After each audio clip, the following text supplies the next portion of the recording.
एक लड़की जिसने एक लड़की को तलाक दे दिया, दूसरे से शादी की, लेकिन पसंद उसे कोई और ही था। जिससे शादी की उसे रास्ते से हटाने के लिए टीवी ने उसे आइडिया दे दिया। वो अपने मंसूबों में कामयाब भी हो जाती, लेकिन पुलिस उससे एक कदम आगे निकली और वो पकड़ी गई। आज के एपिसोड की कहानी राजस्थान के जोधपुर की है। आइए पूरी कहानी जानते हैं। लेकिन वीडियो में आगे बढ़ने से पहले अगर आप मेरे चैनल पे पहली बार विजिट कर रहे हैं और अभी तक चैनल को सब्सक्राइब नहीं किया है तो चैनल को ज़रूर से सब्सक्राइब करें और इसी तरह की वीडियोस देखने के लिए बेल आइकन भी प्रेस कर लें। राजस्थान का जोधपुर जिला पुरुषों के मुकाबले महिलाओं की संख्या में बाकी जिलों से पीछे। 1000 पुरुषों में यहाँ करीब 960 महिलाएं ही हैं। 2010-11 में ये अनुपात 900 के आसपास ही हुआ करता था। लड़कियां कम होने के कारण यहाँ शादियों का सिस्टम भी बदल गया। कुछ लोगों ने इसे आपदा में अवसर माना और शादियां करवाने का काम शुरू कर दिया। इसके बदले वह लाख रुपए से लेकर 3 लाख रुपए तक लेते थे। 27 साल के रोहित की शादी के लिए घर वाले लड़की ढूंढ रहे थे, लेकिन नहीं मिल रही थी। इसी दौरान शादी करवाने वाले लोगों ने रोहित के परिवार से कांटेक्ट किया और कहा, हम आपकी शादी करवा देंगे, लेकिन पैसे लगेंगे। रोहित का परिवार मान गया। परिवार को एक लड़की दिखाई गई जिसका नाम था सीमा। सीमा की एक शादी हो चुकी थी, लेकिन कुछ दिन रहने के बाद उसने अपने पति को तलाक दे दिया। सीमा सुंदर थी, इसलिए तलाक रोड़ा नहीं बना।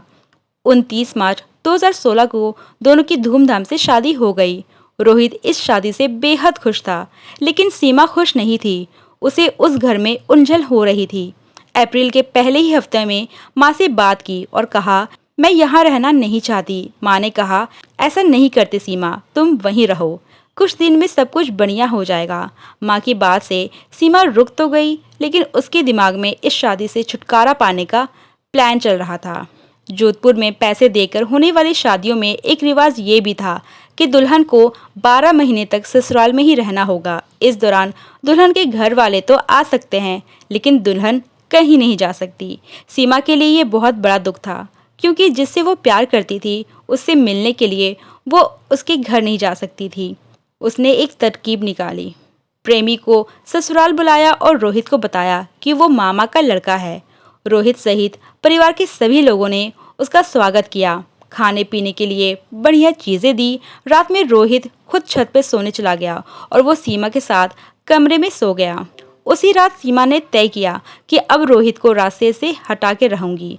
ये बात उसके प्रेमी को भी पता थी, लेकिन उसे इतना नहीं पता था कि घटना को इतने भयानक तरीके से अंजाम दिया जाएगा। 6 मई 2016 रात के करीब 8 बजे थे। सभी खाना खाकर अपने अपने कमरे में सोने के लिए चले गए। रोहित और सीमा अपने कमरे में गए। रोहित खुश था। सीमा ने कहा, आइए आज हम एक खेल खेलते हैं। रोहित ने कहा, ठीक है, बताओ क्या करना है। सीमा ने एक रस्सी ली और रोहित का हाथ तेजी से बांध दिया। रोहित खुशी खुशी हाथ बंधवा लेता है। सीमा ने इसके बाद रोहित की गर्दन दबाई। रोहित से पूछा, मैं गर्दन दबाकर तुम्हें मारना चाहती हूँ।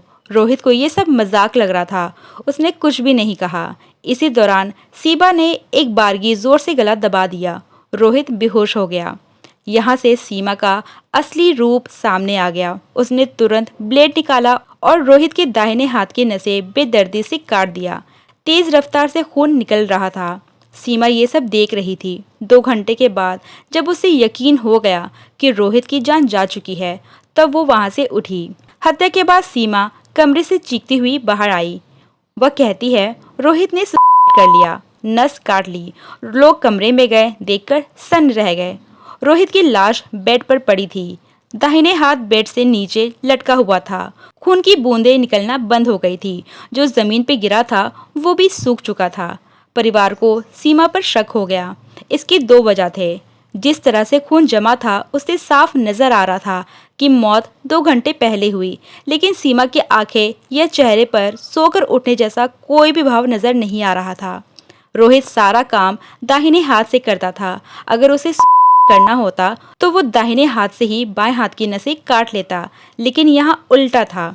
दूसरी बात कि ब्लेड से हाथ ऐसे काटा गया है जैसे हड्डी नजर आ रही थी। रात में ही पुलिस को सूचना दी गई। जोधपुर सदर थाने की एसएचओ पुष्का कंवर पुलिस टीम के साथ मौके पे पहुंच गई और मर्डर के एंगल से जांच शुरू कर दी। रोहित की पत्नी सीमा पहली ही नज़र में आरोपी नजर आई, लेकिन वह इस कदर रो रही थी कि पुलिस को कुछ पूछने की हिम्मत ही नहीं हुई।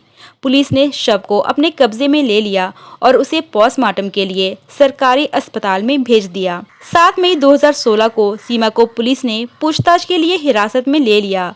नॉर्मल तरीके से पूछताछ में उसने कुछ भी नहीं बताया, लेकिन पुलिस को कुछ क्लू ऐसे मिले जिससे साफ इशारा हो रहा था कि कातिल सीमा ही है। इसीलिए पुलिस ने कड़ाई दिखाई तो सीमा का झूठ खुल गया। उसने बता दिया कि उसने ही किया है। उसके गुनाह कबूल करते ही उसे गिरफ्तार कर लिया गया। जोधपुर की ये घटना क्राइम पेट्रोल के एक एपिसोड से प्रेरित थी। उस प्रोग्राम में एक महिला को दूसरे व्यक्ति से प्यार हो जाता है। पति को रास्ते से हटाने के लिए उसके साथ एक खेल खेलती है। खेल के अंजाम से आदमी अनजान था, इसीलिए वो उसे खेल ही समझ रहा था, लेकिन महिला के मंसूबे तो अलग थे। उसने हाथ बांधने के बाद कुर्सी के पीछे जाकर जोर से गला दबा दिया। व्यक्ति कुछ कर ना सके और कुछ देर में उसकी मौत हो गई। इस एपिसोड में ये भी दिखाया गया था कि क्राइम ब्रांच ने उसे पकड़ भी लिया था, इसलिए शायद जोधपुर की सीमा और गुजरात की कृष्णा ने इस हिस्से को नहीं देखा और यही कारण है कि दोनों तुरंत पकड़े गए। इसी के साथ ये एपिसोड यहीं पे एंड होता है। आपकी क्या राय है आज के एपिसोड पे कमेंट करके ज़रूर बताएं। हम फिर मिलेंगे अपने नेक्स्ट वीडियो में। Till then bye bye.